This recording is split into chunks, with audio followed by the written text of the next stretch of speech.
আপসহীন দেশনেত্রী Begum Khaleda Zia ever care হাসপাতালে চিকিৎসাধীন অবস্থায় মারা গেছেন। ইন্না লিল্লাহি ওয়া ইন্না ইলাইহি রাজিউন। বেগম খালেদা জিয়ার মৃত্যুতে রাষ্ট্রীয়ভাবে শোক প্রকাশ করা হয়েছে এবং তার জানাজা কোথায় হবে, কবে হবে, তাকে কোথায় সমাহিত করা হবে, বিস্তারিত ইতিমধ্যে আমরা জানতে পেরেছি। আপনারা জানেন, দীর্ঘদিন অসুস্থ থাকার পর বেগম খালেদা জিয়া তিনি পরলোক গমন করলেন। আমাদের সবার জনপ্রিয় নেত্রী, রাজনীতিতে তার মতো মুরব্বী ব্যক্তি আর নেই, তার মতো জনপ্রিয় ব্যক্তিও আর নেই। তিনি যেখান থেকে নির্বাচন করেছেন বিপুল ভোটে জয়লাভ করেছেন।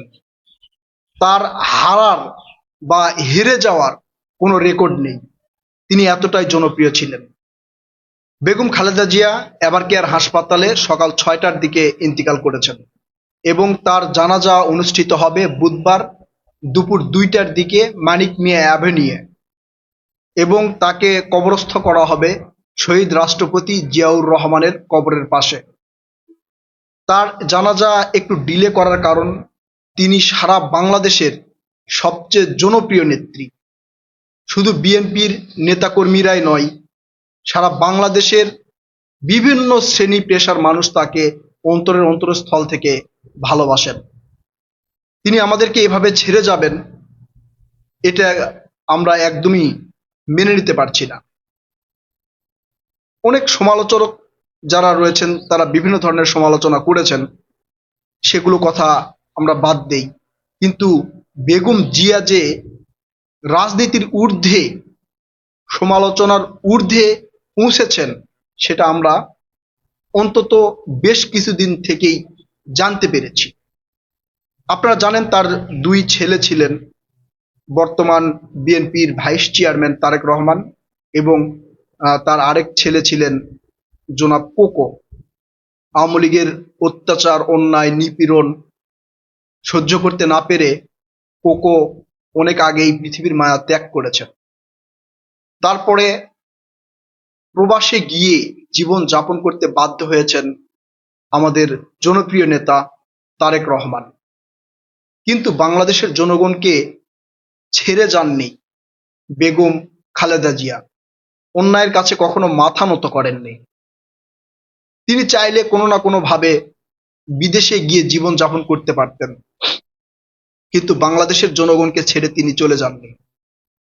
তিনি বাংলাদেশের জনগণের পাশেই ছিলেন এবং এই বাংলাদেশ যতদিন থাকবে ততদিন পর্যন্ত মানুষের মনে এই বেগম জিয়ার নাম স্বর্ণাক্ষরে লেখা থাকবে। আমরা কখনোই বাংলাদেশের রাজনীতিতে তার যে অবদান, বাংলাদেশ বিনির্মাণে তার যে অবদান, এই অবদান কখনোই ভুলে যাব না। আসলে প্রিয় দর্শক, বেশি কথা বলতে পারছি না। এই সংবাদটা পাওয়ার পর চিন্তা করেছিলাম সঙ্গে সঙ্গে আপনাদেরকে জানাবো, কিন্তু আমি ক্যামেরার সামনে আসার মতো অবস্থায় ছিলাম না। মানে তিনি এভাবে চলে যাবেন ভাবতেও পারি নাই। ডাক্তাররা ব্রিফিং করছিল যে সংকটাপন্ন অবস্থায় তিনি আছেন, যে কোনো মুহূর্তে আমাদেরকে ছেড়ে চলে যেতে পারেন। তারপরে মনে হচ্ছিল এই 16-17 বছর ধরে যে নির্যাতন তিনি সহ্য করেছেন, অন্তত এই নির্বাচনে বিজয়ের হাসি হেসে যদি মহান আল্লাহ তাআলা নিয়ে যায় তাহলে হয়তো নিয়ে যাবেন। কিন্তু হঠাৎ করে তার এই ইন্তিকালের সংবাদটা আমাদেরকে ব্যথিত করেছে। শুধু আমাদেরকে না, বিভিন্ন রাজনৈতিক দল, বিভিন্ন শ্রেণী পেশার মানুষ সবাইকে ব্যথিত করেছে। আপনারা ইতিমধ্যে জানতে পেরেছেন, প্রত্যেকটা রাজনৈতিক দলের শীর্ষ নেতা থেকে শুরু করে তাদের কর্মীরা পর্যন্ত এই শোক জানিয়েছেন। রাষ্ট্রপতি শোক জানিয়েছেন, উপদেষ্টা পরিষদ জরুরি বৈঠক ডেকেছেন, বিএনপির স্থায়ী কমিটির জরুরি বৈঠক ডেকেছেন, বিভিন্ন কার্যক্রম হচ্ছে। যাই হোক প্রিয় দর্শক, বেশি কথা বাড়াবো না। আপনারা দেশনেত্রী, আপসহীন নেত্রী, জনপ্রিয় নেত্রী বেগম খালেদা জিয়ার জন্য দোয়া করবেন। মহান আল্লাহ তাআলা তাকে যেন জান্নাতবাসী করেন, জান্নাতের সর্বোচ্চ সম্মানিত স্থানে অধিষ্ঠিত করেন, সেই দোয়াই করবেন। আমরাও সেই দোয়া করি।